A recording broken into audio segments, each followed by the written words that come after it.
Hey, what up, my friends? Welcome to the show. Just a really quick update on this episode. So, around the 32 to 35 minute mark, my guest's laptop died. So, he had to restart it. When he restarted it, his Bluetooth earphones did not connect. So, this from around that mark, the audio quality on his end is not as good as it was in the beginning. It's just a technical difficulty.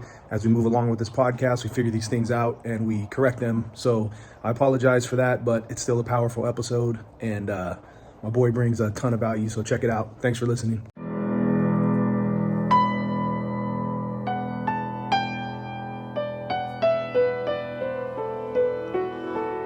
Hello, my friends. Welcome to the Jackson Gage Collective.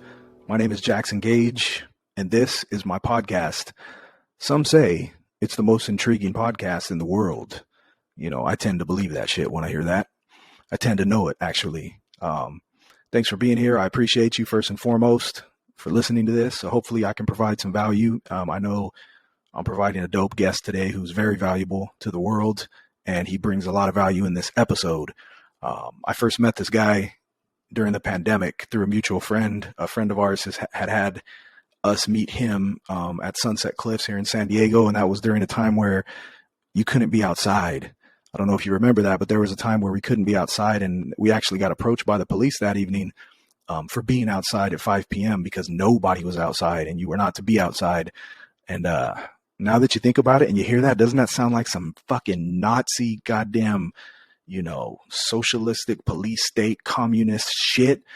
I can't be outside because of some little fucking cold. That's not what it was. I'm not going to go all the way into that, but that triggered me a little bit when I think about it, getting approached by the police because you're outside watching the sunset. But that was a crazy time, and it was a sign of what could happen at the blink of an eye if they want to do it, So take advantage of each day and step into your power, because that's how if we all step into our true power, man, like my guest today is doing, if we all step into our true power, then that's how we elevate above any type of control, But as long as we're conforming to the propaganda that's pumped into our minds constantly, we're going to be easy to control. We're easy to control that way, But I think consciousness is rising. And my guest today is a good example of that. And like I said, I met him that day. I vibed with him right. There was a group of people I hadn't met, but this dude, I vibed with him right away. And I've been, following him ever since, following his journey. He took the leap of faith and off the cliff of life to follow his passion.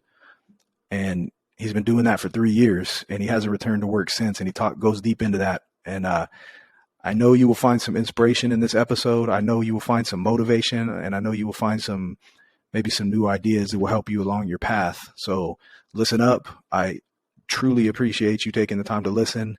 And I want you to welcome a positive, powerful, super cool human being onto this show. And thanks for being here, my brother. I appreciate it, man. And here's to many more. Welcome, Rolando Gonzalez, the actor. All right. So here we are.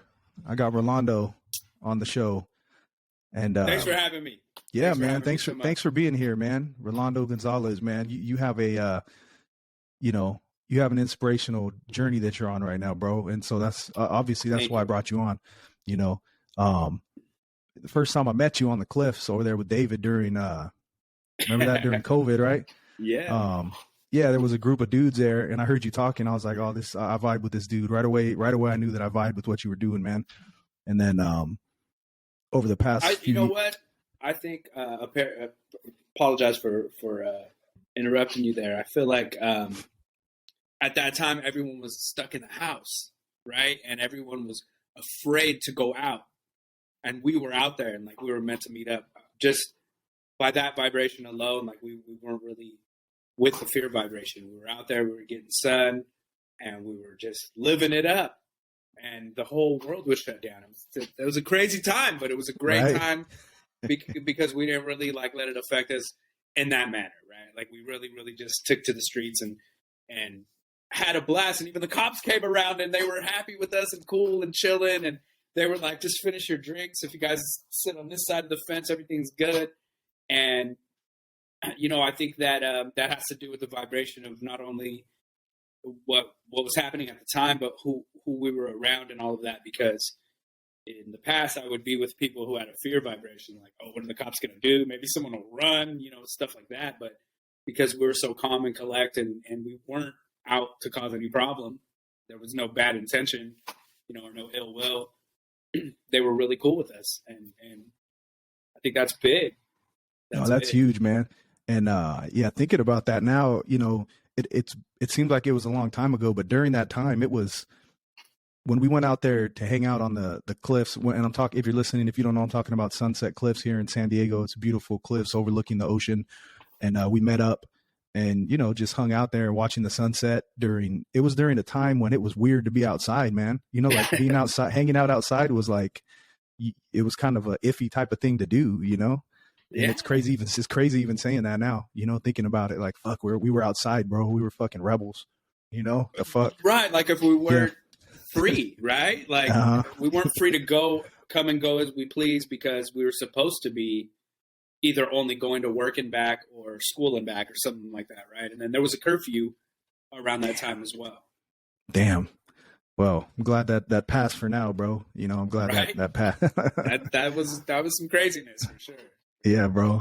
So, real quick, man, just give a quick background on, because we had mentioned, you saw my shirt, North Park, and you're like, that's where I'm from, Give me just a little quick background where you grew up, man, a little bit about that, and then we'll get into what you're doing right now, man.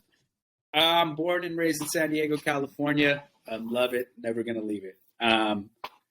I grew up in North Park, went to school there and everything. And then I actually moved to Temecula for a couple of years and moved back down to San Diego because I love it. I'm never going to leave. There's nothing you can do to get me away from this place. It's paradise. Like, people are coming here. They're traveling here to see things that I'm like fortunate enough to be able to see every day, like Sunset Cliffs, for example, right?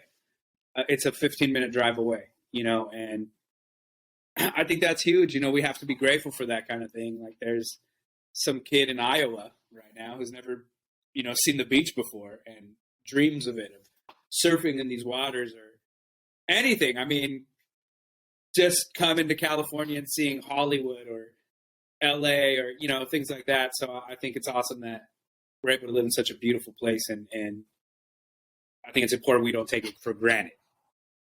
I 100% agree with you on that, man. San Diego's beautiful, man. And I even hear sometimes there's people, there's two different mindsets. There's gratitude mindsets, and then there's people who always have something to complain about. But because you hear people complaining here too, and I'm like, dude, I've lived in a few places. San Diego, the weather's always nice. You're right by the beach. The city is nice. You got all these different neighborhoods with different cultures and vibes and foods. There's no hurricanes. There's like minimal earthquakes. That it's paradise. And it's, where I'm on vacation every day living here kind of thing, Oh yeah. I think it's amazing. And we'll kind of segue into gratitude because of that, right? Because look at how beautiful it is that we get to be in a place where the sun is shining, right? And I think people do take it for granted. And think about, like, let's say you didn't have a thumb, right? Like, you could do a lot of things with your thumbs. You pick up, a beer, right? Or like a glass to drink your water, right? Texting, typing, not cooking, like, just your basic things, putting on your shirt, all these different things. And we don't even really think about how grateful we could be for just having thumbs. And we have two of them, like, not just one, like we have two of them. And this amazing avatar that we call our body, that we can do so many different things, jump, run, go fishing, jump in the ocean. Like, there's so many different beautiful things we can do. And I mean, I just think complaining is tough, but I do it too. I'm guilty of it all. So, yeah, man. It is what it is. It's a good reminder just to think about that, what you just said, man. Think about gratitude. Like my, speaking of San Diego, I got a buddy who lived here, born and raised here, man. And he ended up becoming a trucker, and he moved to Las Vegas, and he keeps telling me how cheap it is there, And he's from San Diego. And I'm like, you're lying to yourself, bro. You're living in the desert, man. It's cheap because you're in the fucking desert. It's hot and cold in that motherfucker, you know? And, you know, You know what? I mean, when the summertime comes, the electric bill for the air conditioner is through the roof, right? I'm sure. Yeah, and you're exactly. in the house all the time. So yeah, man. It really depends on what. One time someone told me, and I hate to just use this analogy, but it's funny, but it's real, is everything comes with a shit sandwich. You know, like, you know, you want to get healthier and get fit. Like, it's going to take some sacrifice on what you're eating and, you know, what you're doing. You're going to have to exercise. If you want to, you know, do something, you're always going to have to embrace the suck, right? There's always going to be something that, you know, is going to be resistance or an obstacle. And, you know, that's what makes it worth it, right? I mean, we have to have that obstacle. We have to have that resistance, or else there's no. Yeah, exactly, man. For growth, right? For growth. Absolutely. That's why a lot of people get stuck just in a comfortable place because they don't want to hit any resistance in anywhere, you know? So they just stay stuck forever, man. You know, and what resists persists. Yeah, exactly. So that's man. another thing. And you know what? I'm guilty of that too. I'm stuck in some places still, you know, in my life, but there are other places I'm moving. So, you know, I got a healthy balance of the two, you know? Yeah, man. Yeah, man. You know, speaking of that, you might as well get right into into that journey that you're on right now, man, with acting, because that's I see you grinding, man. I see you grinding, you know, constantly. And it's impressive, man, constantly on the, Thank you. Because you'll put the hashtag set life. I'm like, dude is fucking doing it, you know, you're going for it. And that's what it takes, man, you know? And so it's how did an amazing journey. Yeah, man. How did you, what made you want to get into that? And then kind of start from the beginning with that journey, man. Because I know there's some people probably listening, because there's a few people like, man, I'd like to get into acting, or even people who want to go after some bigger vision, you know, that don't take the action. You know, your story can inspire somebody in that situation. So what made you get into acting, man? And how tell the story of that. You know, the crazy part is that when I was, I think like 7, 8 years old, I told my mom, or someone asked me what I wanted to be when I grow up, and I said an actor. I'm not sure where that came from, because, you know, most kids say they want to be a fireman and all these different things, right? But I wanted to be an actor. I don't know. It might be that my father loved TV, and I always watched television when I was a kid. And, you know, it was like silver spoons and stuff when I was growing up, and different strokes, and it was like these old Punky Brewsters and stuff, right? Hell yeah. So I just aged myself like crazy. But anyway, so I always wanted to be an actor when I was a child, and my mom actually took me up to Hollywood. I did this like panel where there was a bunch of kids, and they asked me these questions about, you know, what I was interested in and stuff. And I ended up getting like some kind of agent, and this is like old school days where you would have a dialing service where you would call. They still do these things, but like you would have a dialing service where you call, and I never could find anything that was like for a child, right? Or like, yeah, I guess I was a child at 7, 8 years old, right? Until one time I found this thing that was for a child, for someone my age, you know, a Latin kid, which back in the days wasn't really something that was on TV much. And it was for someone who was roller skating. Now, I didn't know how to roller skate. But here's the thing that's kind of weird for me, is that when I really think about this, I think about growing up. I had 2 older brothers that were like 10 years older than me, and they were gang members, right? So I think as like, I was around that type of thing, right? I was around a bunch of men who were like machismo, man. You know, it's Mexican men, right? My family. And I felt like I felt roller skating, or even learning to roller skate, which could have like maybe changed my life at this point, right? Was like not a masculine thing at the time, right? And I feel like I missed out on a lot of opportunities to do really cool stuff. Mind you, I live in San Diego. I've never been surfing in my life, not even once. Boogie boarding, yes. Bodyboarding and stuff, yes. But I've never been surfing. Looks like the coolest thing in the world. But I think I just had this mentality of like, we don't do that stuff, right? Which is just ignorant. But I wasn't encouraged in that way, right? Because of this type of influence I had.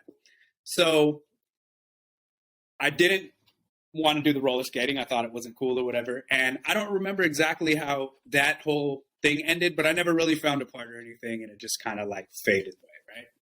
So years later, I start working for a substance abuse treatment center. And I'm really good on the phone with talking to people. I've worked in sales for a long time over the phone. And I ended up working where we worked for like an addiction hotline. And when people would call in, they would tell me what they were struggling with. And my job was to get them to pull the trigger to actually come down to a treatment center and, you know, for 30 days and kick their addiction, right? So I became really, really good at this. And it was my career for about 7 years. I ended up helping to run a call center, and like we were doing really, really good doing it.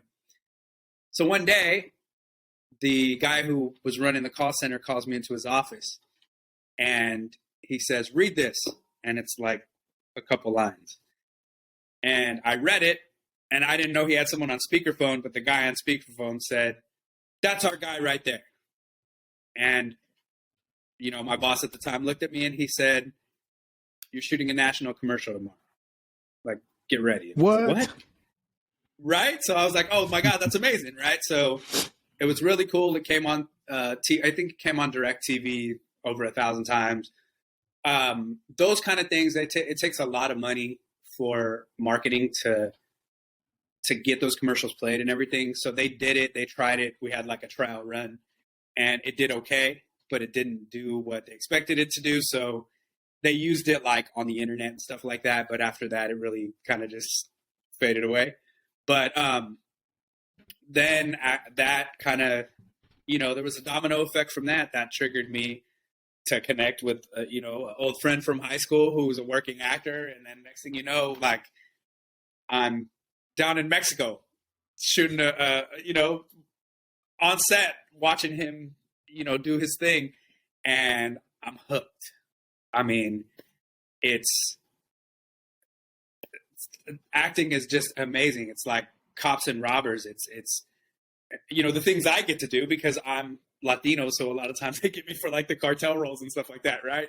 So it's shooting and you know, I've got to be a soldier. I've gotten to be a mechanic. It's like Halloween every day. Right. So it's just so much fun and it's so amazing.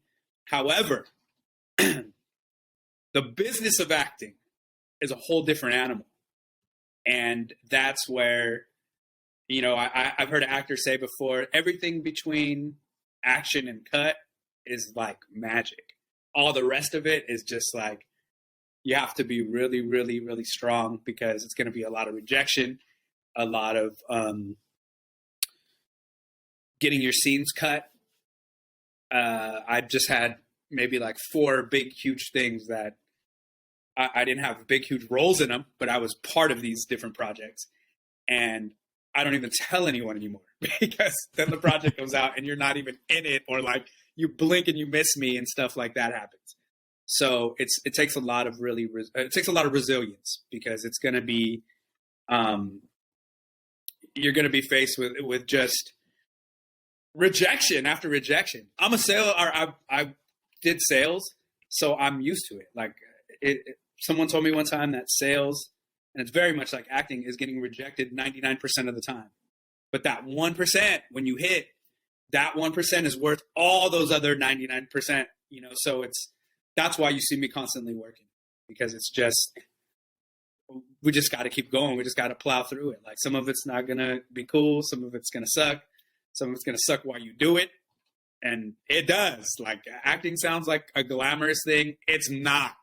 It's the most, it's not like the red carpets and the stuff that's cool and everything. But when you're a working actor, it's nothing but grind. And like, okay, it's going to be, you know, you're going to be working from 11 at night to 11 in the morning, and you're going to be submerged in water for like 6 hours in the freezing cold in the winter, you know, 30-something degrees outside. Like, and then it's going to come on TV and you aren't even going to see yourself.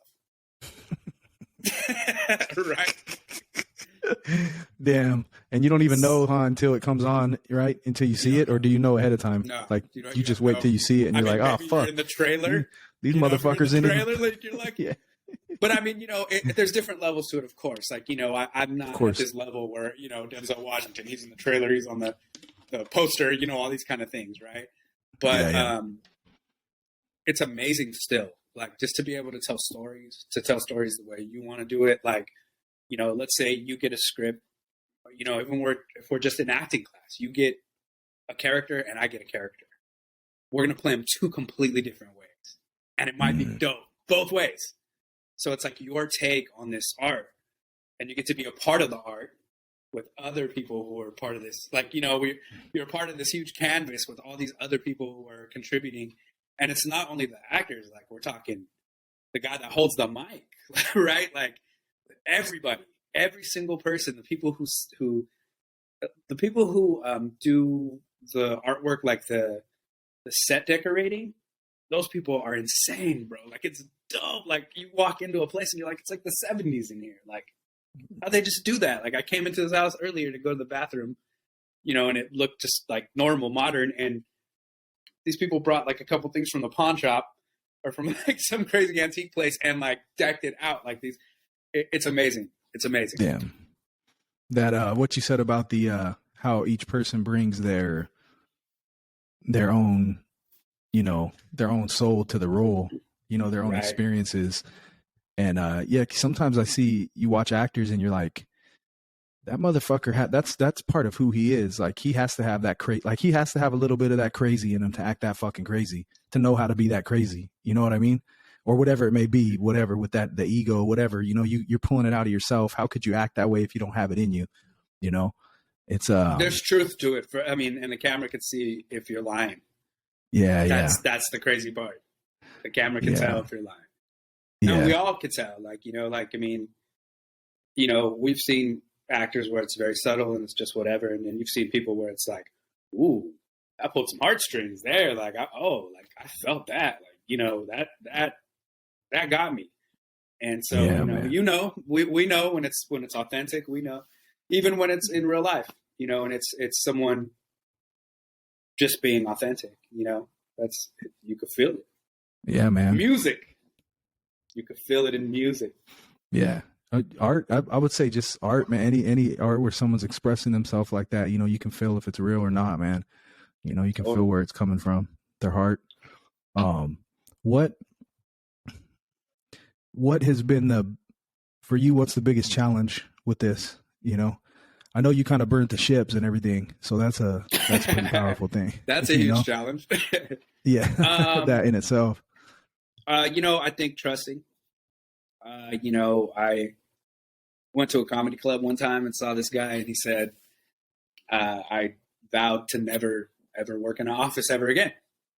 And he's like, and this is, it's been 3 years. I think he said something like that, 3 years and 6 months or whatever. And I'm doing what I love. Like, fuck that. Right. So excuse my language, but that one hit me, right? He was being authentic right there. That one hit me. That pulled the heartstring of mine. And I was just like, wow, I saw Tony Robbins too. And he said, if you want to take the island, you got to burn the ships. Right.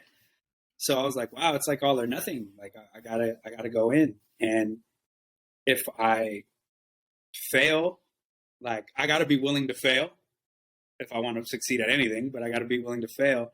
And if I do, at least I failed it, like daring to be great, like doing something that I love, doing something that I always wanted to do, doing something that like most people, might not be courageous enough to like take the leap to do, right? Like, so, hey, if I fail publicly or whatever, cool. Like I still got a lot more respect for myself for taking the leap. And it's so funny because I'm quoting all these people because I've watched all these great people or listened to all these things. Like Steve Harvey said, your parachute isn't going to open, right? You're going to jump out, your parachute's not going to open, and you're going to hit the cliff a whole bunch of times. And like, I'm still hitting the cliff though. That's the crazy part. I will say this though, financially, acting is really difficult to make it. However, me trusting, I'm not going to get into specifics, but me trusting has opened doors where other things have filled the gaps where I needed it to. Like I can do an audition whenever I want. I can go work, whenever I want. There's no, I mean, I have a schedule, and of course I can't, do certain things, but for the most part, I'm free to do it. And those doors open because of me trusting, and because of me saying, okay, I'm going to do this, and I'm just going to go head first, and somehow I'm going to make it.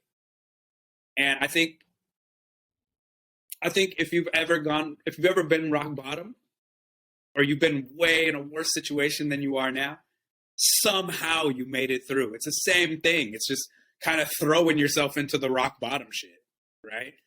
So that you can come out through it. And it's kind of what I'm doing, and I'm still in the process. Like, it's not, I'm not a millionaire or anything like that, but I'm doing something I love. So I consider myself very wealthy. There you go, man. 100%. You're on your journey of growth in life, man. And you're sharing something that you love, and you're working on a craft. You're working on something you're passionate about, man. That's, most people can't say that they're doing that, but most people wish that they were, man, so it takes people that are doing things like what you're doing, to show other people the light, to show other people the way. Like, hey, this dude's doing it. Nothing was handed to him. He decided to take this route. He's having faith. He jumped off the cliff. He's doing what he wants to do. I can do the same thing, so that's, that in itself to me is maybe the most powerful form of service that you can give to the world, man, is to work on yourself and to jump off the cliff and to go after what you love and inspire other people, man. If you're inspiring other people, you're doing God's work, or the universe, whatever you want to call it, in my eyes, man. If you're doing it for that reason, so thank you, because it doesn't always feel that way. yeah. I know. I feel you, man. And I see a lot of people talking like, oh, like they made it. And, I used to be like this, but now I'm here, and not me. I'm fake as fuck. Still. I'm fake as fuck. Still. Oh. Just people pleasing and like, I'm still dealing with a lot of the stuff that the programs, the deep running programs, but not feeling good enough. And, like these things I just explained about how I got cut out of these 4 huge things. Well, what is it? Where am I vibrating? Where, I'm going to take responsibility and say, it's me, my relationships with other people, everything. It's me. It's me. All this dysfunction in the world, it's fucking me. The Matrix, it's fucking me. I used to go and get on YouTube and go down the fucking rabbit hole. And I was like, oh my God, I'm the fucking rabbit hole. The inner journey is the fucking real rabbit hole. And here I am thinking it's all out here, right? So that's what I'm saying. I'm fake as fuck because this Matrix shit got me sometimes, right? But I do know I'm spirit. And I'm real enough to admit that I'm fake as fuck half the time. Right? Because I have to play in this video game. I have to. It's and I guess I don't have to, but we do it to feel comfort and stuff like that, right? So I'm calling myself out on it because that's just what I have to do, and other people like myself, because it is. It's the people. When you say, I don't mean to cut you off. When you say that you're fake as fuck, now elaborate on that a little bit, man, because I know you as to be pretty real, like I know you as a dude who's pretty real, and even your self-awareness right there, seeing that what most people aren't able to see. And that's, whether you realize it or not, you're very far along the path of growth, right? When you're able to look at the world and say, the world that I see is a reflection of me, it's a reflection of my inner state. And as I work on these fucked up things and my demons inside of me, the world outside of me will change. For you to even say that and see that is a powerful fucking deal, right? Most people don't know that. And most people are like blaming everything else outside of themselves. So when you say that you're fake, yeah, what do you go? I'm not understanding. Because I mean, I could come, and I could show up like this with eloquent words, and all these things about my journey with acting. But when, and I read all these books about how to be calm when things are happening. But when I get mad, all that fucking shit changes, and I go back to the old programming of fucking my bullshit. And some of that shit is still there, and I'm just being transparent about it. But I'm saying, because I see people and they're like, oh, it used to be like this, but now I'm like this. And I'm like, no. It's we don't arrive. It's a constant journey of a unraveling of that and peeling the layers of that fucking onion. So that onion for me is still deep. And and although I've gotten some shit out of it, I feel I'm still in it, right? So that's what I mean, and I'm just being transparent about my own BS, right? Yeah. And also about guilt and shame, because I had a lot of it, and I had to do a lot of owning up to my own stuff, right? So holding myself accountable, or having people around me hold me accountable as well, right? So what I see it as is my dream is on top of this mountain, right? And I got this backpack. Now this is my journey, going on my dream.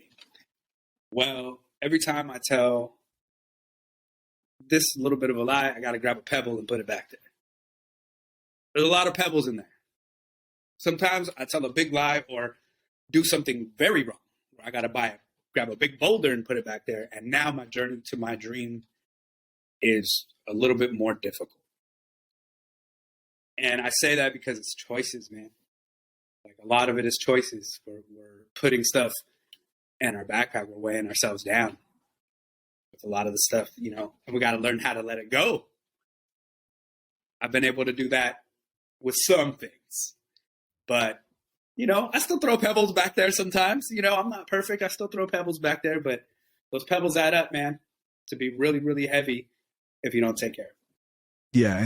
And how do you think that once we fill up our bag with all that shit, how do you think we get rid of some of it? How do you think you get rid of that shit on your journey of this mountain of life, because I think there's a number there's got to be ways to get rid of it, right?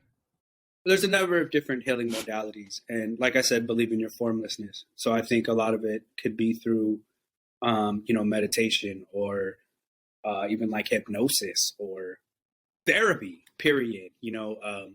There's so many different kinds of healing. I mean, I know that you're into jujitsu, and from what I've gathered from my friends who do jujitsu too, is it's super humbling, right? The ego death every time, right?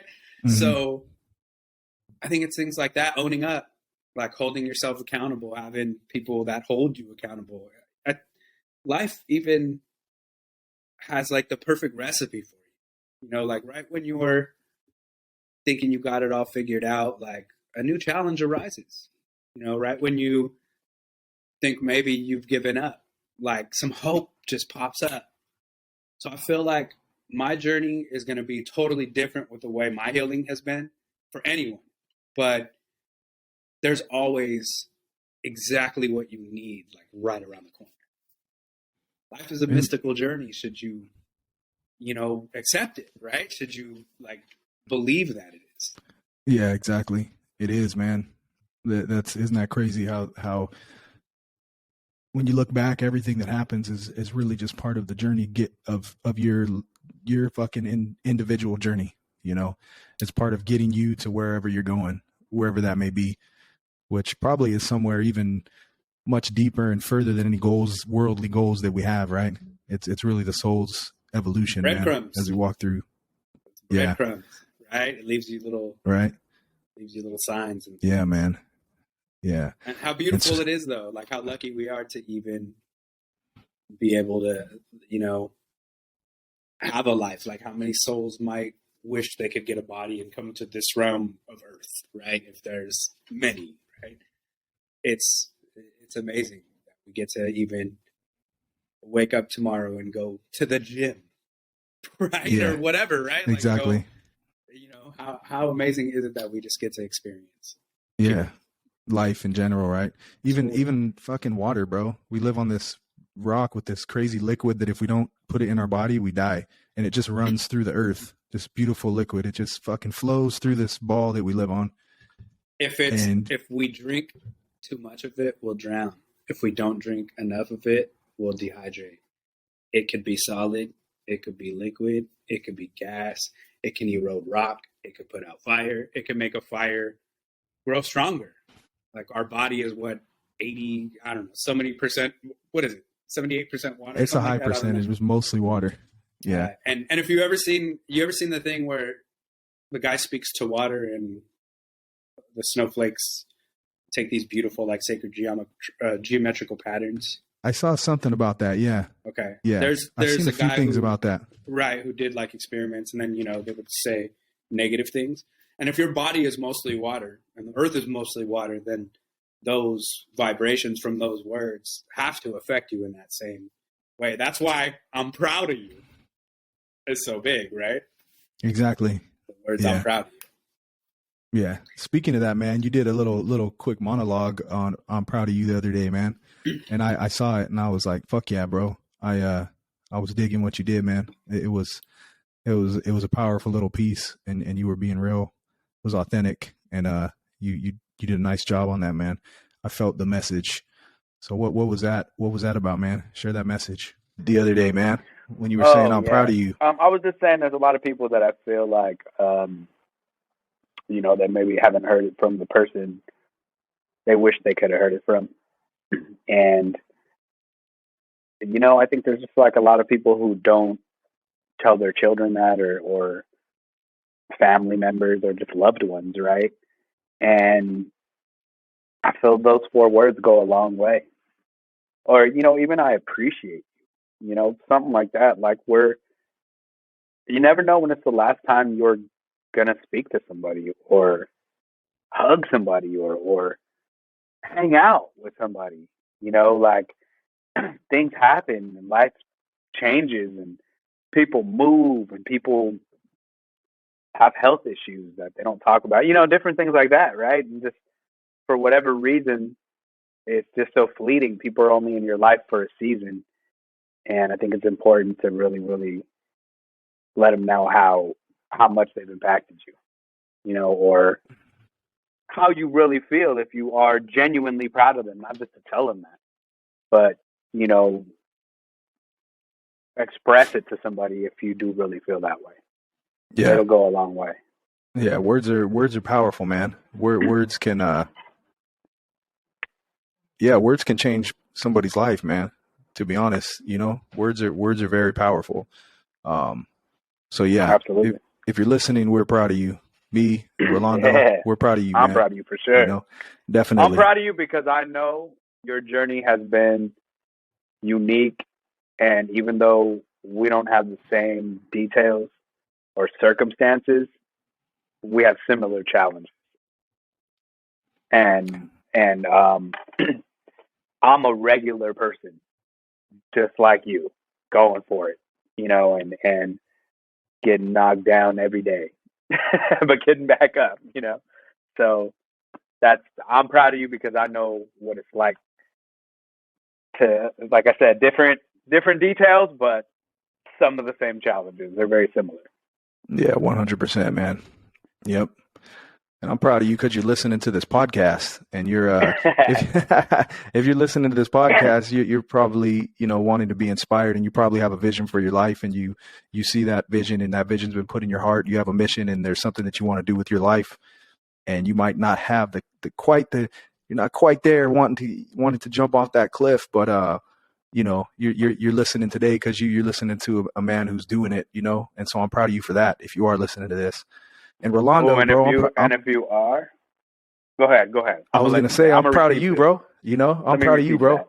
You know what I'm saying? I'm 100% proud of you, man, because you're doing what people need to do, and that's take whatever passion they have in their heart and go for it, man, and share it with the world, man. Like I said before, you're doing whatever you believe God is. Everyone has their own belief in what God is, but in the end, it's the same light, man, and you're doing the work of that light, bro. So keep it up, man. Thank you. Yeah, for sure, man. I'm receiving that. I'm doing better at receiving these type of things, right? Yeah. I'll say this: whoever you are, You are good enough to do, to be, or to have whatever you want in your life. I don't care what anyone's told you. I don't care how you feel about it. You're good enough. You are divine. You're an expression of divinity. Like, there's nobody like you. There's nobody that could bring your film to life. There's nobody that could paint your.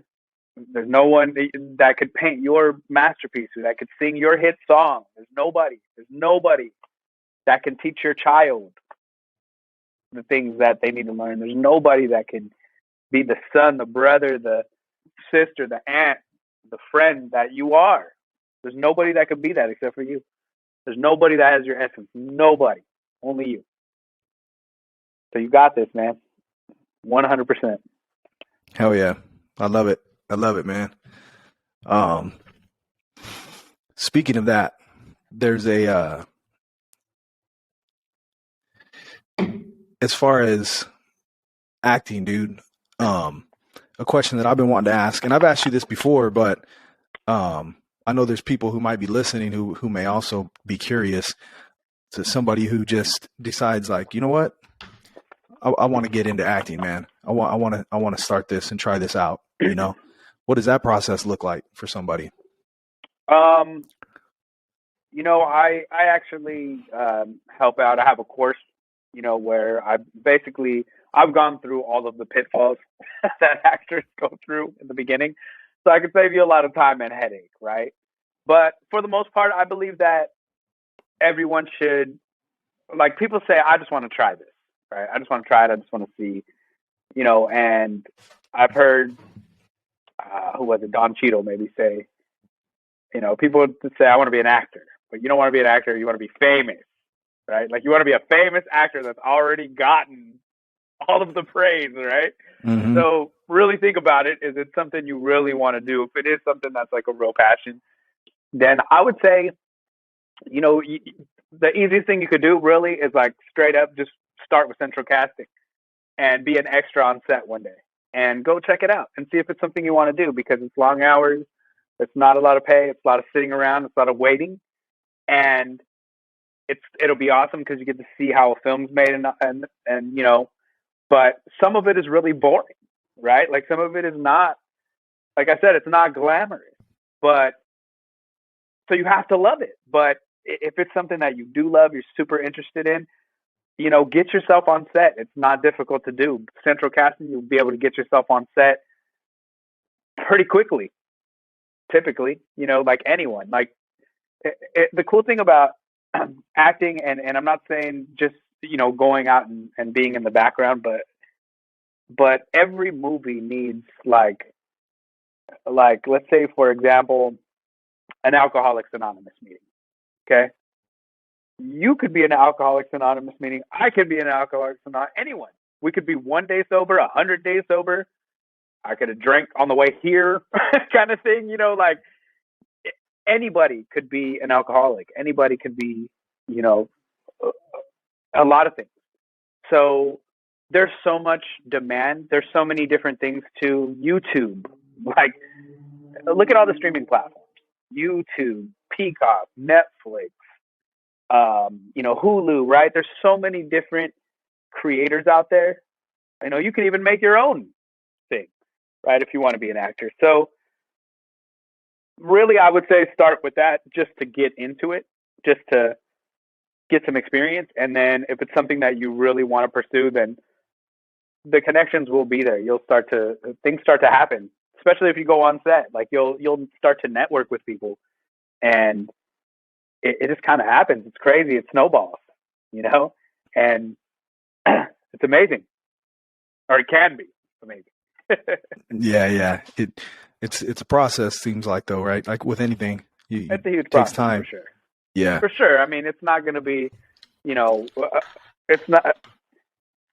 You're not going to be famous overnight, although it could happen too. You can also win the lottery, right? Yeah. But it's something that takes a lot of dedication, takes a lot of hard work, resilience, and I would say expect to be rejected, a lot. And it's cool because it's just one note closer to the yes. Like, it's just every time you get, I don't even want to use the word rejected. I try to say redirected, right? You get redirected. And it's a great thing. Like in some instances, look, like if you're making a movie and you and I have a relationship and we're really cool, but someone else is a better fit for the role, it doesn't really make sense to give me the role just because we're friends or we're cool. If this guy's the better fit for this piece of art, like this should be the person that's chosen. Sometimes it's not my part; it's that person's part, and they deserve it. And that's like the made for them. Like it's exactly what needed to happen, right? So that's another thing. I'm that's another thing you have to trust in. Is like, you're not gonna get them. You're not gonna get the ones you really, really want sometimes, and you're just gonna have to be okay with it. Yeah, man. Michael B. Jordan says that I seen one time Michael B. Jordan said that every time he auditions, he just crumbles up the paper and throws it away in the trash. So I've been doing the same thing. What do I you just mean? audition and throw it away and you never know. Like what's crazy about it too is like someone could call you 4 months later and be like, "Hey, we actually loved what you did. This production, COVID happened, and something like that's happened too." Or someone told me one time, I didn't, you auditioned for something completely different, but I thought about you later. So you just never know. Yeah, man. Why keep going? Yeah, yeah. Just keep showing up, right? Keep showing up for yourself. For yourself, man. Keep showing up Yeah. for yourself. You're Yeah, important. man. Yeah. You're very important. Yeah. You got to, when the plane's going down, you got to put the mask on you first, right? Before you help everyone else. Like you're important. Yeah. Yeah. It's Super. crazy how powerful rejection, so many people are scared to face rejection or failure.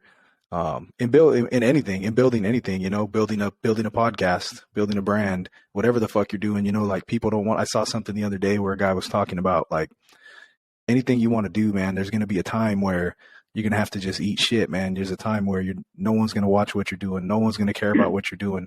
You're going to put shit up and think it's the best shit you ever did. You're going to do a fucking monologue and you're going to think it's the best shit in the world and no one's going to give a fuck about it. But you got to show up the next day and do the same shit, and you got to keep doing that. And it's the people who keep doing it over and over and over and are okay with that failure that end up in the places where we want to be, But the truth about it is the majority of people, the ego gets to them. Oh, nobody likes what I'm doing. Fuck it. I'm going to quit. I'm going to try something else, And that's what I admire about what you're doing, because I see that you're constantly at it, man. You're not, you're doing it, and, that sets you apart, and it gives a path for other people who want to do it, and that's what we're about, inspiring people around here, I'll say that whenever something goes wrong or like something just doesn't flow, I always tell myself, how bad do you want it? Right. So like, let's say the first role I got, right, it was an unpaid role, because you're probably going to have to do some unpaid roles, right? Let's just be transparent about this. You got to build up an acting reel. So you got to have an example of work that you've had, like maybe 2 minutes, an hour, a minute and a half or something, so that you can showcase what you've done before, so they can see what kind of character you can bring to life or what you can do with some of these lines, right? It really is just a piece of paper with some black objects on it. A white piece of paper with black objects on it. You bring it to life. Like you bring a tone, you bring a vibe, right? You bring, if this person's sarcastic, if this person's upset, if this person's funny, if he's, like he had a bad day, right? So, I forgot where I was going. Okay. So my first role, I got I was like some cartel guy, right? And they say, okay, meet us at this address. So that's all right. So I go drive up to LA. I'm from San Diego. Drive up to LA, and I get to this address, and I'm in the middle of Watts, right? And it's pretty ghetto. Gang of people around, crackheads, right? People pushing carts, pretty ghetto. So I go, and it's like this church. So I'm like, all right, sitting in my car for a second. I'm like, dang, and then I was like, all right, well, how bad do you want it? Right?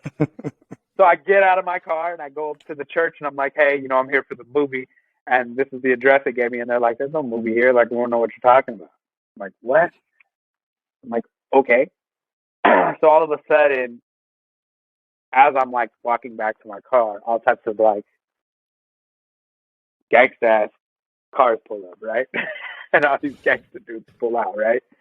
And I'm like, oh man, it's the movie crew, right? Like, it's the movie guys, right? But they're gangsters though. Like, they're from the hood, but they're making a movie, and I happen to get cast in it. So I'm like one Mexican dude in a sea full of all these black gangster dudes, right? And how bad do you want it, right? So then some other guys show up. We do this whole thing and everything, and they're so welcoming. Everything was cool. Everything was beautiful. We are friends to this day, right? Supporting each other in our endeavors, and hopefully I get to work with them again in the future. But initially, it was this fear of what I'm in the middle of this place that I have no idea where I'm at. I'm in someone else's hood. This is scary. And how bad do you want it? I went up to Lancaster and I lost my key fob for my car in the desert Mm. in a huge movie that came out, but I'm not in it. But I lost my key out there. And how bad do you want it? There's so many times where I have to leave at 2:00 in the morning or something, or stay overnight, and just how bad do you want it? It's just, that's always the question. How bad do you want it? Like, are you really gonna let this, perceived fear, right? Like that I felt in the beginning, right? I didn't want to get out. It was Watts. I was like, what the hell am I doing here? I went and asked, where's the movie? And they were like, there's no movie shooting here at the address Fuck. they gave me. And I'm like, what? And then all these guys show up like, and it's nothing but love. Like, but it didn't look like that, and that's a lot of it, man. Like, we got to get past our fears, that's the huge thing. How bad do you want it? Are you going to let that little fear stop you from, and it's just the fear in your mind. Nothing's even happened yet. It's just the fear in your mind. Yep. That false. Whatever it is you want, how bad do you want it? Because be prepared to be met with resistance and fear. Yeah. Resistance and fear. Perceived Over and danger. over. That's not really danger. Yeah. And really it's all for growth too. When you step out of that Absolutely. comfort and you start going after a bigger goal and you hit all these fucking walls and you find out how resilient you are, you become a stronger human being. You become more successful in your own mind, because you decided to take that fucking leap of faith, or you decided to go after what you wanted, what you were scared to go after. The bonus is you slowly become the person who can handle the vision that you have for yourself. But it takes that fucking difficult journey to get to that vision, to become that person. So, but if you never go for it, you can never hit those fucking roadblocks that will turn you into that person. You know what I mean? So, and honestly, man. Like, I mean, it's crazy because I've even been a coward before in my life with other stuff, or, again, just being transparent. Like, I've been a coward with stuff. I've been afraid. I've let fear stop me from doing stuff. I've let fear keep me from being, the best version of myself, right? And I'm sure there's still things I struggle with now that, I'm still working on currently. But yeah, like, I gotta say I respect myself a lot more for, actually taking a leap and going for it. I've come out a much better person doing something I love, and there's so many opportunities. Like, I just said that I did 4 big, huge things that, like, I didn't come out in. Imagine what huge opportunities are in the future that I am going to come out in, or that, and I think that too, we have that mindset of like, what if it doesn't work out? But what if it fucking does though? Like, one what of them's if it gonna does? exactly. Oh, it's gonna happen, bro. You keep grinding that way, it's gonna pop. There's something gonna pop out. You know, the fifth one. You did four that don't work. The fifth one does. The seventh Right. one does. But for all You of know what I the mean? stuff that we, like they're like, oh, I'm going to start a business, but what if no one buys it? Or I can't start. I can't do it. It's not me. That's not, like a podcast, right? One But what if hundred. it fucking hits? Like and like all we got to think about is why it will work, why Yep. it's gonna work, how it's gonna work, how it's gonna look. Not we have no room for fucking negativity in our dream. Our dream is perfect. Everything works out. No matter how bad things get, it all works out. And it works out beautifully. Yep. That's it. Yep. Act as though it's impossible to fail. Yep. Act as That's if it's a fucking meme. How powerful are memes? yeah. Let's talk about how powerful memes are. Memes. I want to know what your take on memes are. What do you Memes. think about memes? Yeah. Memes are fucking memes are there are some powerful memes, man. And for those of you listening, follow. What's your IG, bro? R Gonzalez 619. R Gonzalez 619. I can. One thing that I can guarantee is if I go to R Gonzalez 619, if I go to his stories, he's gonna have some fucking positive ass fucking memes every time. That's one person I see his story on, and I'm like, all right, I'm gonna look at your shit, bro, because I feel what you're putting up, and it is powerful shit, Very. Yeah. Very. I mean, if you're putting up. It can be powerful in I both. think, It can be negative too, but there's But I just think like people get their point across quite a bit with them, and like whatever it is, a quote, even if it's just like art, right? Like it it says something words can't say sometimes, right? Yeah. So sometimes it's just an image, or an image with a quote, right? And there's just so many different memes are very powerful. It's really, really like it's huge. Like you can, like a song, like how you can tell somebody how you feel through a song. Like this is how I feel. Like you can send someone a meme and it says everything that you feel, and it's so cool. And people are trying to make their point with it. And I won't get political, but I'm just saying, like the left or the right, they have amazing memes about why they're right about X and why he's right about Y and Z. It's so funny, all this different stuff. But memes are powerful, man. It's taking the world by storm. Yeah, man. It is, man. Memes. Control the memes and you control the world. Memes and quotes, man. You can get a lot of I love using quotes in my stories and shit. Almost every time I put a story, I'll find some quote that matches the vibe and put it, because with just you take some powerful dude who's been through, maybe an author who's been through the fucking, the grind of years, and he's writing this wise shit, of years of practice and years of trials and tribulations. And there's this fucking sentence that he wrote in one of his books, and you read it and you're like, fuck, that just changed my perception of life. Just this one James sentence, Allen. this motherfucker. Oh, James Allen, bro. James Allen, man. Damn. He, matter of fact, on Audible, I'm listening to, what's not As a Man Thinketh, but, Poverty to Power. I like Poverty to Power. That's my favorite one. I'm listening to that right now, man. Yeah. That one's really, really huge on, I think, just being like a giver. It's just really huge on that. I like, I really like, I'm huge on Bob Marley because I feel like Bob Marley says a lot of things. He makes a lot of complicated stuff. Like he really simplifies it. Like the foolish dog barks at the flying bird. Right? Yeah. In the abundance of water, the fool is thirsty. Right? Like just things like that it's so beautiful. It's so simple too. It's not like,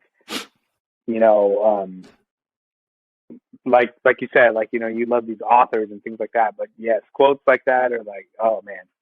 Dude, James Allen, one of my favorite, he has a ton of them, but one of my favorite ones of his is, men are eager to change their circumstances, but unwilling to change themselves. That's a powerful one. He just called me out. I feel fucking personally attacked. You know what's cool about James Allen? I have the book. It's called Mind is the Master. And I have the entire works of him. It's a really huge book.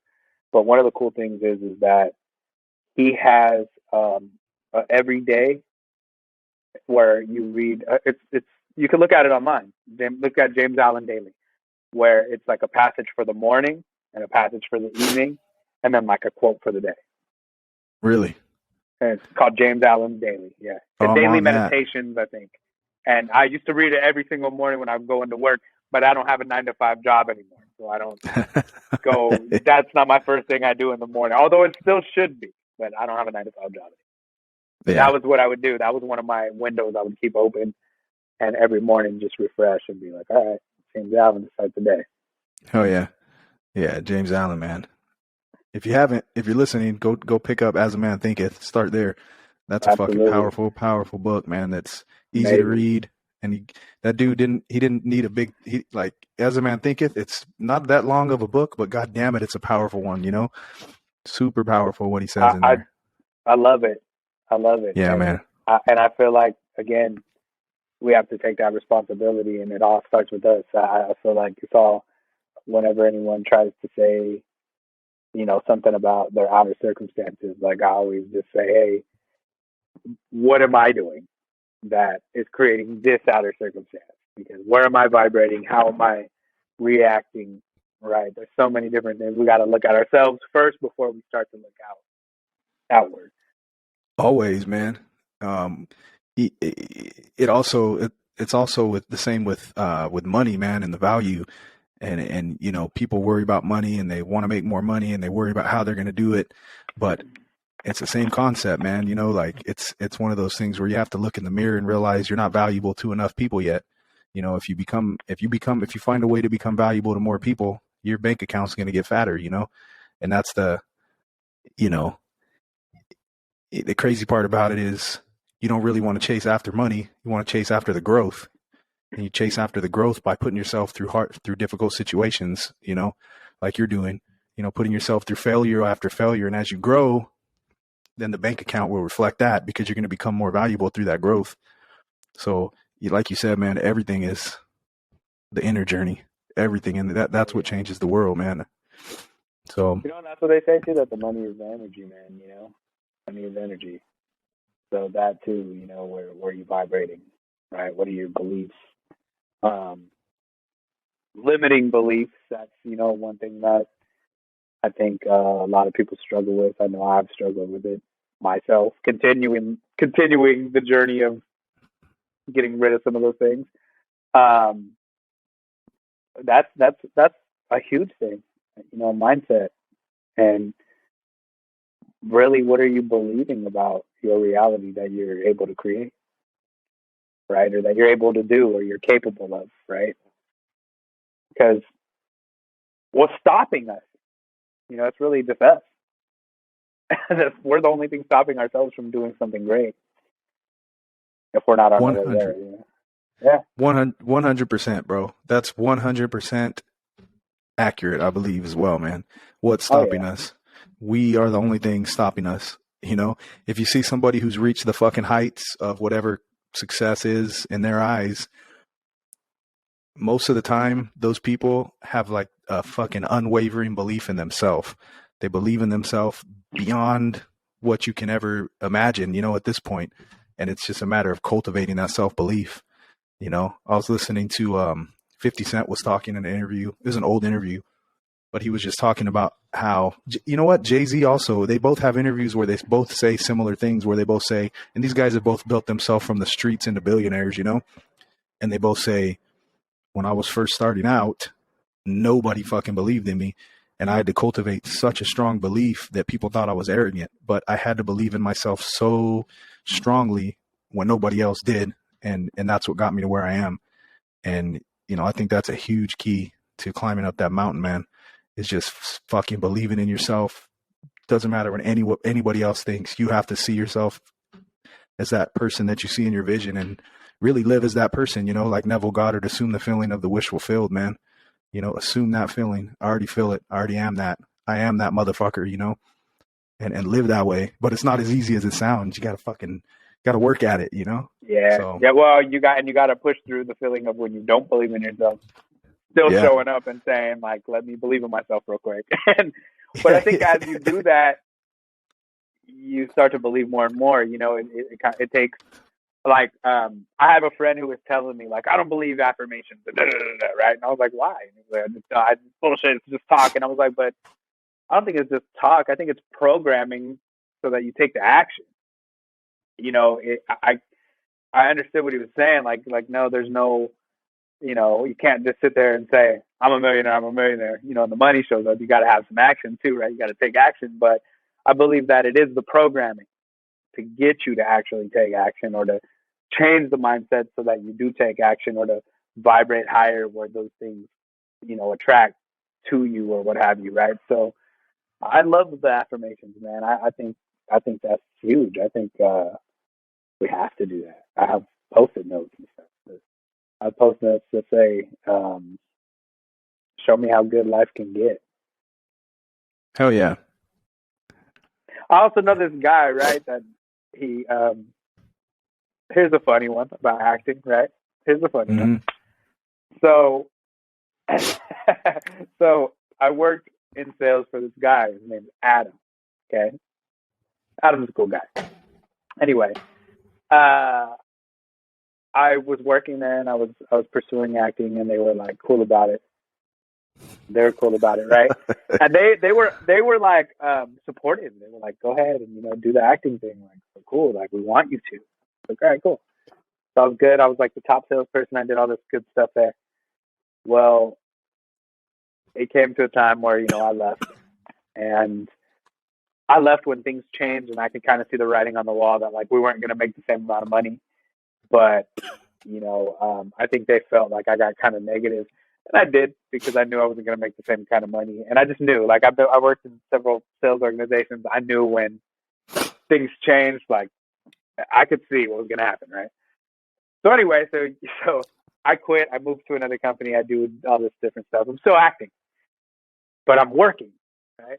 So I leave that company and I go back to go work with the old guys that used to let me go and audition, all this stuff. Well, the guy's name is Adam, who was my immediate boss. And he says, okay, if you're going to come back, we're not going to let you like go to auditions. You're not just going to be able to tell me like, hey, tomorrow I got to go work on some film. It's not going to be like that anymore. Like, we're not going to be as loose. Like it's like you're choosing to work here. This is not like, you know, as what's the word? As just they weren't going to be as easy as they used to be with me, right? As flexible, right? As flexible as they used to be. So I was like, damn, like I'm talking to him, I'm like, Adam's not my fucking daddy. Like, this, like I gotta ask him if I want to go to an audition. Like I gotta ask permission to go on break and to go to lunch and what? Like I could not, for some reason, something clicked in my head where I could not fathom that I had to get permission from Adam, and my whole mindset turned into fuck Adam, right? So I called him and I was like, you know what? I don't accept. Like, I'm not going back. Whatever. But I will say Adam is a really cool guy. He's a great guy. Fuck Adam and what he represented in that moment. But he's a really cool guy. He's great at his job. He's like one of the best supervisors I ever had. But in that moment, what he represented was like, Agent Smith, bro. Yeah, right? Like that. And I was just like, wow, how could I make any other choice but to say I'm going after this? Yeah. Hell yeah, bro. And you're doing That's when I stopped working a 9-to-5 job. Fuck yeah. And how long ago was fuck Adam? Fuck Adam. Shout out Adam. You're a good supervisor. I think it's been like 3 years, man. Hell yeah, bro. Like the comedy 3 years. guy. Like the comedy guy. I didn't even think about that, but like the comedy guy, right? He's like, it's been 3 years going strong. Just like he told his story and it inspired you, you know, like I just carry that story on. Yep. Yeah, man. Yeah, man. Things are moving, man. Things are moving. Hell yeah, man. I also say the cool thing with it was a cool thing with Darman. That guy's got. That's another example to me Who's that this? things can get done. Darman. So Okay. I've there's seen a that guy name named a few Darman. times in some of the He's a stuff you're YouTuber. doing. Yeah, he's Okay. a YouTuber. So this guy has over so many billions of views on YouTube. I don't know. Don't quote me. I don't know numbers like that. But definitely over 1 billion views. YouTube, TikTok, Facebook, wherever else. I don't know. Anyhow, these guys started from a camera guy, right? And just a guy writing scripts in his apartment, right?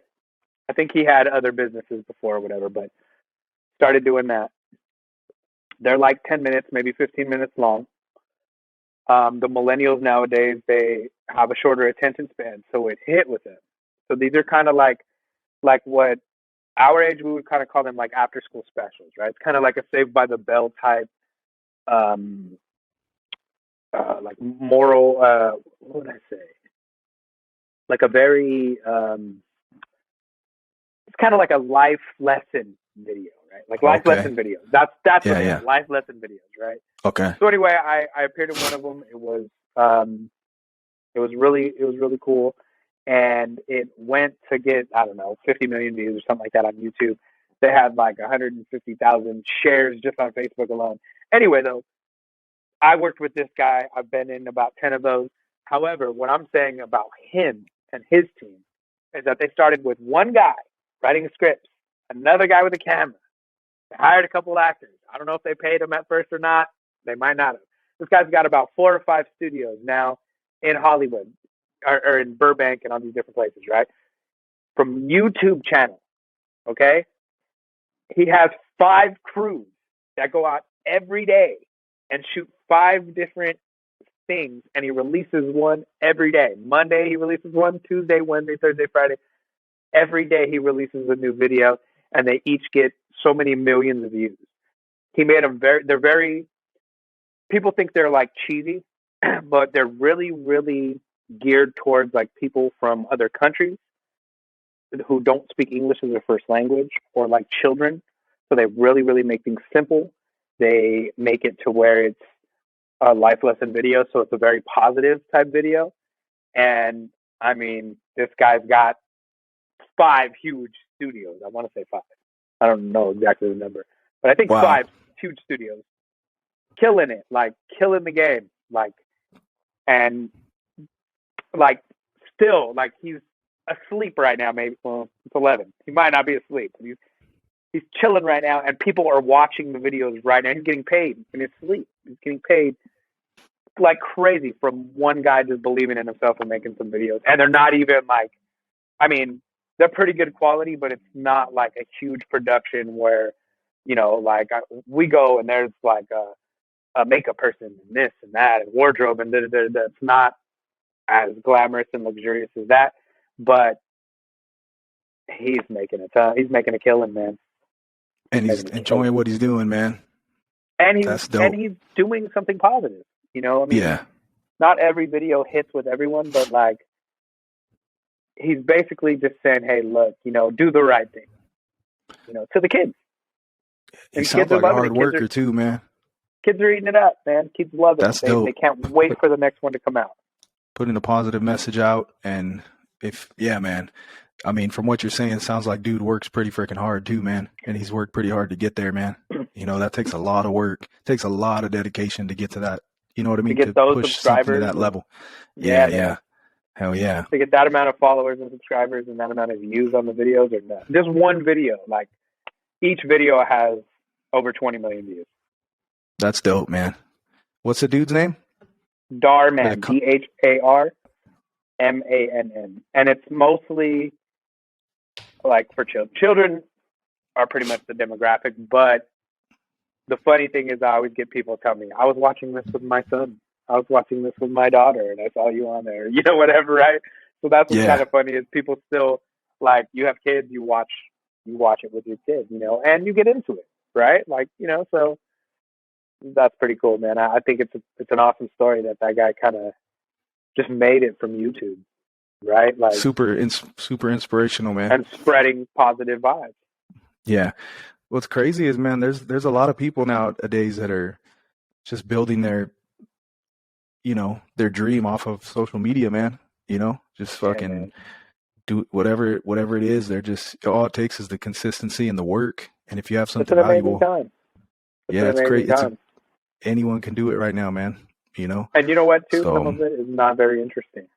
I've looked up how-to videos, and although it might be informative, it's boring. You have some people that are really funny and they're informative. Like I yeah, watched I watched a guy one time like cooking on a Foreman grill, and he was like, "I'm inside of my house cooking. You're probably outside." Like, and it was just so stupid and cheesy, but he had like 100,000 views, that's and dope. he was just cooking hot dogs on the Foreman grill. Like, it's an amazing time. It It's is, an man. amazing time. It is. It is. Yep. That's dope, man. So, so what's your what is success to you, man? I like to ask that question, man. You'll always get different answers for that. I used to think it was money, but I think it's just being happy, man.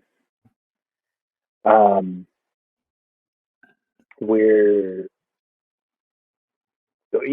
we have this mind where it's either we're having like some pain from the past or some anxiety about the future, right? It's difficult to.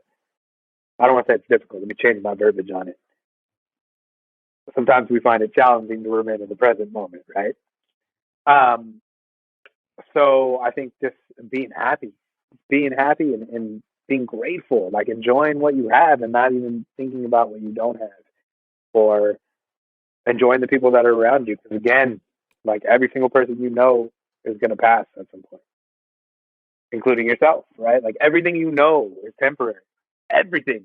So we got to really be mindful when we get to spend some actual time with someone. We don't, we take it for granted, I think. We think like, we'll see him again. We even say, see you later, stuff like that, right? And it's like, man, who knows? Who knows? Like, that's another thing. Like, if I'm not chasing my dream,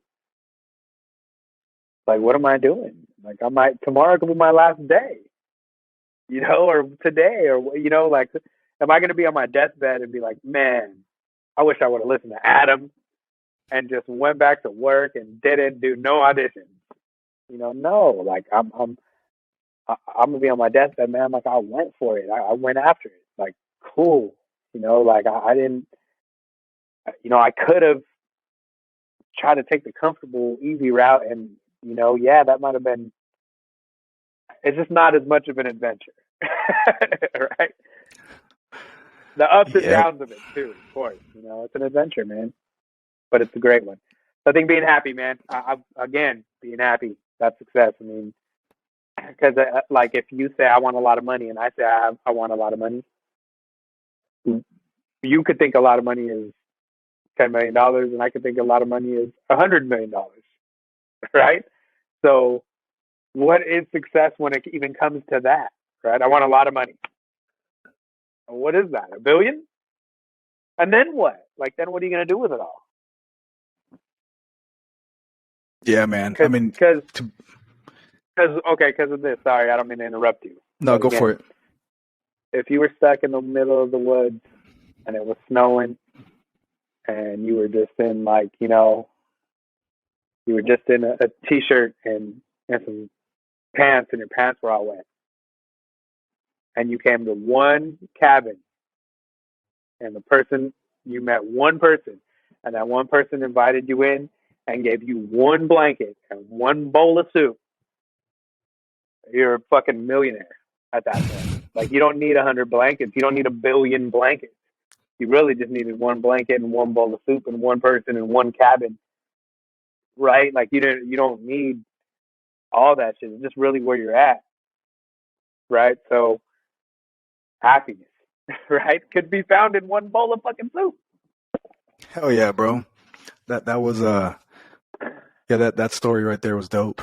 That was dope. I'm I gonna have mean, to it's share real though. that. Like, yeah, it's real, man. We don't Yeah, need a man. billion blankets to man feel secure and happy and all that shit. Yeah. In that moment, one blanket will be enough. Yep. It's happiness and gratitude, man. And one thing I thought of while you were talking was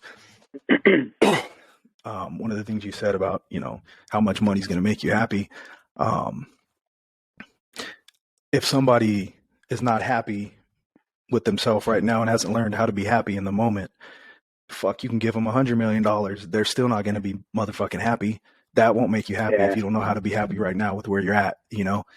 People think that money's going to make them happy, but if you're not happy within yourself, there's nothing that'll make you happy outside of yourself, especially not material things, you know. But that's one of the great yeah. illusions. So people spend their Especially if whole you've ever fucking gotten life. anything you wanted. You got Yeah, anything you man. wanted, like some shoes or something, and then all of a sudden they're just the same old shoes in a couple months. Exactly, You man. know? And people spend their whole life chasing after that fucking illusion that if they get more money, they'll be happy. So they keep fucking chasing it. And Yeah, they man. just chase it for a lifetime, bro, because you can't find happiness in that chase. So, yeah, man, it's And powerful I shit. think too, it might destroy you. Like if you're heavy on the drugs and alcohol, like you might go way heavier. Like Mm-hmm. who knows what you might do when you can do anything you want. Or you feel you can do anything you want, and you really can't. Because Yep. there's still some things you gotta abide by, right? Yep. So, Things you got to work on. So, but hell yeah, yeah.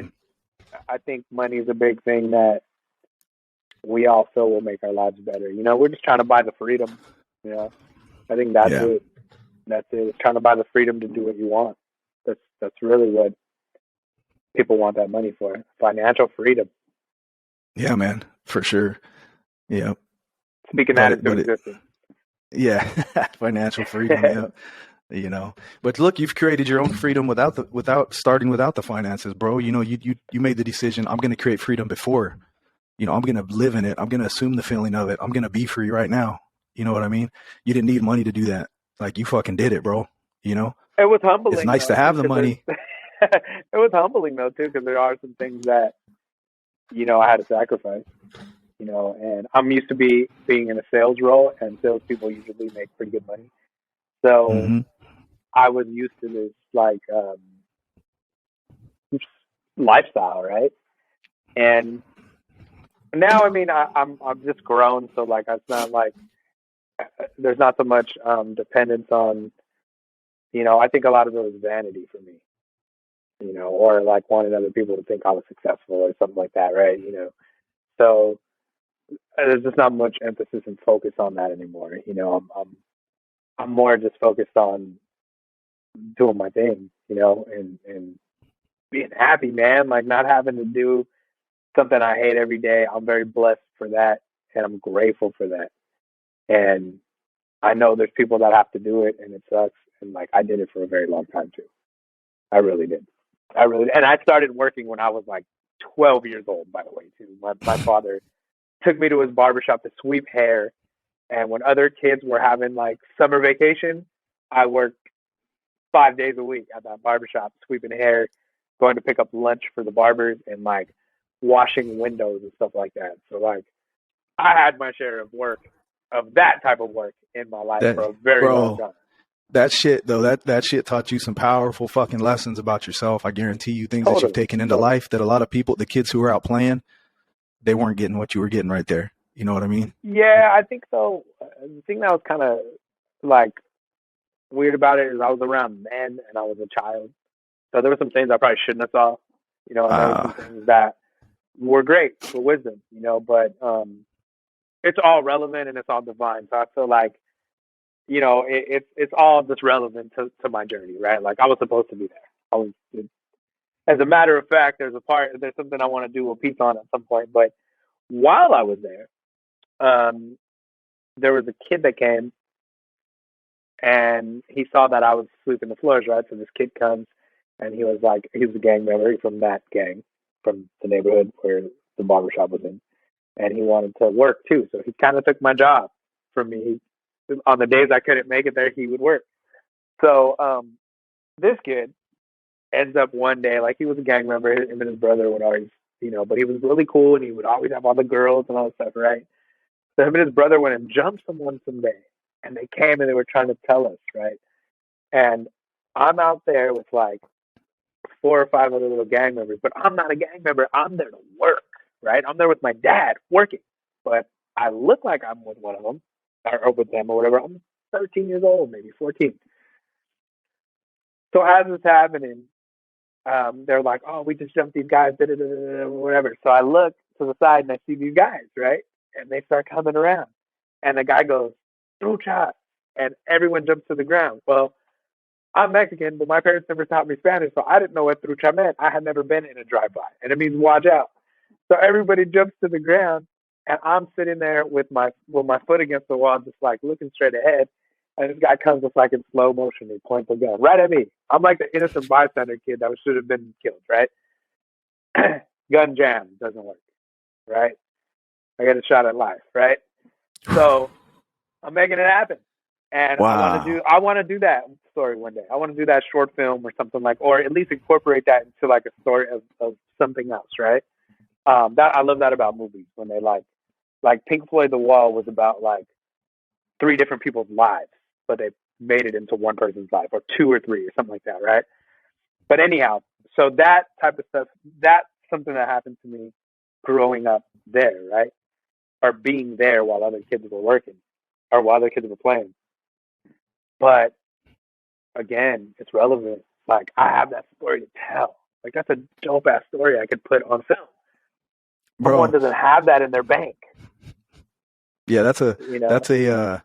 that's a good story, bro. Yeah, I definitely would encourage you to fucking take that story and like make some art out of it because that motherfucker's Yeah, powerful. Like when you're telling me, I'm like when you're telling me, I'm starting to see the fucking scene and yeah. shit. You know what I'm saying? I felt like I was there. You know what I'm saying? And look, I'm I here. mean, the fact just being at I that got to make age, the bro, best of it. you know, like being in those situations at that age where you're in a Yeah. situation where motherfuckers are trying to kill each other. You know what I mean? And you're in it. That's you know, you were right there, bro. You were in it, man. And That's honestly, I would powerful have shit. been like in the newspaper or on the news. It would have been like, oh, there was like gang members there, but he was the one who wasn't a gang member, who was just there. Hmm. You know, who knows if the news would have recovered that, but that would have been the story. I wasn't Right. there. They were, right? And so Hmm. it's just crazy that that happened like that. But And the I gun think the jam. most, Fuck. yeah. But I think the most amazing thing is like, I mean, you know, I'm here to do something, right? I mean, I got a second chance or whatever. Like, I'm here to do something. So it's all relevant to like when I told my mom I wanted to be an actor as a kid, right? And then that happens, this happens. You know, all this stuff. Getting cut out of all these movies, right? Like, I have a story to tell because I was cut out of all these fucking things, or because of the negative too. Like it's a part of the story, man. We love that. We love Rocky Balboa. Like you know what I mean. We love him getting beat up and then coming back, and you know, so like if you're on that negative side of it, or you're on that rock bottom part, like that's like that's what we love. We don't really, you know. I was telling my nephew that because he likes to feel sorry for himself, and I was like, man, like he wanted a girlfriend. I said, no girl's gonna be like, oh man, that's so sexy. He feels sorry for himself. I'm like, man, like nobody is gonna be like that.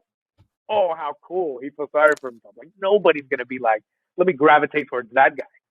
Nah, we like the guy who's like, you know what? All right, it happened. Like we gotta pick up the pieces, and now we're gonna get stronger from this and climb that mountain and bravo. Right? Yep. Like climb that mountain, bro. That's it. Like that's all we got. We got that Yep. spirit in all of us too. Every single one 100%, of us man. has that. Yep. And I think it's powerful when you think about that along the way. You know what I mean? You think about the people that, like, when you feel like you don't want to keep going, you feel like, damn, I should keep going because I can inspire a lot of people with what I'm doing. You know what I mean? And to Right. keep that thought, I think that's a high vibe thought right there, man. You know? And like me saying that about Rocky, right? Like that's one of my favorite movies, Rocky. I grew up watching that. And like that's why I think I want to be doing film. I really I want to pull heartstrings. I want people to feel something. I want people to feel I want them to know an average dude who's I'm I'm gonna say 5'8". I'm 5'7", but I'm 5'8" with some shoes on and stuff. 5'8", right? I'm 5'7". Like, I'm not a model. I'm not the best looking guy. I'm not like, I'm normal. I'm regular. I have felt like I wasn't good enough for a long time. I've been bullied. I've done some bullying. I've been a coward. But I have also been courageous. I've all these things. Like, I came on here and said I'm fake as fuck, right? I'm. There's so many negative things, but there's so many positive qualities I have too. But I'm so normal, and I've been able to accomplish great things, and I'm still on my way doing it. So, like, hey man, you can too. You can too. If I could do what I've done, you can definitely do something. 100%, bro. That's beautiful, man. Matter of fact, I think we can start slowing it down with that, man, because that was like a beautiful ending speech, bro. But I think we should, I'm going to hit you up in a month or two, bro. We'll do another one, man. Just keep track of your Absolutely. journey. You know what I mean? Absolutely, man. Yeah, bro. I appreciate you coming on here, man. I hope you got enough.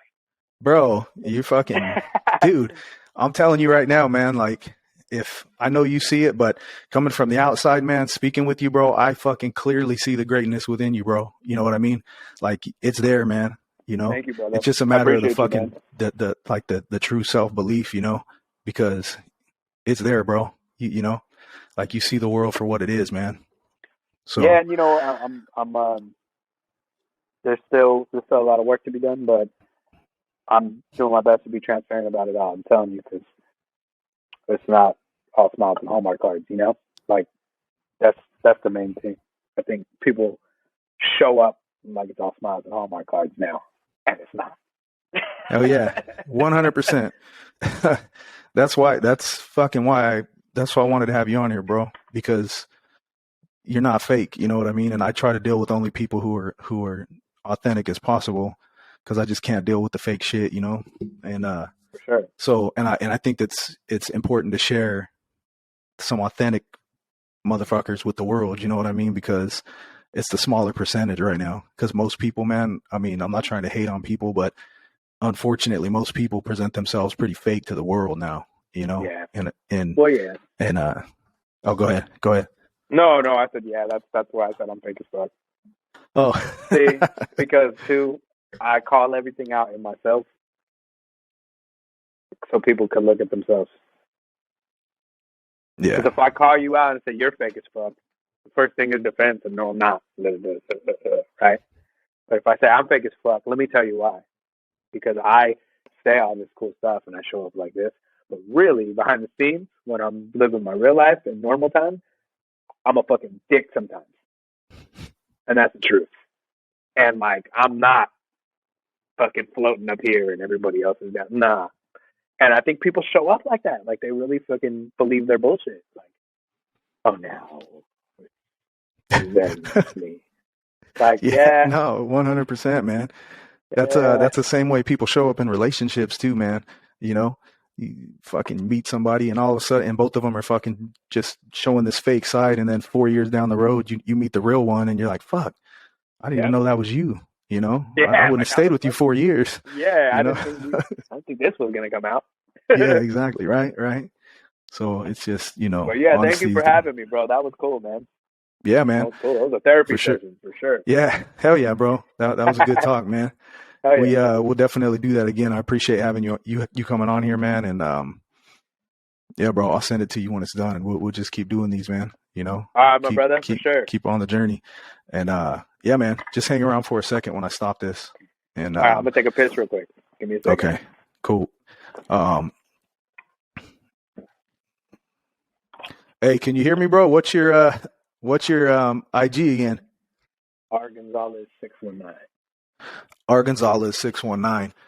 So if you want to connect with Rolando, R Gonzalez 619 on Instagram, like I said, he has he's always putting up positive memes. He was talking about the power of memes, and yeah, if you go to his story, there's going to be positive shit up there, guaranteed. So check him out.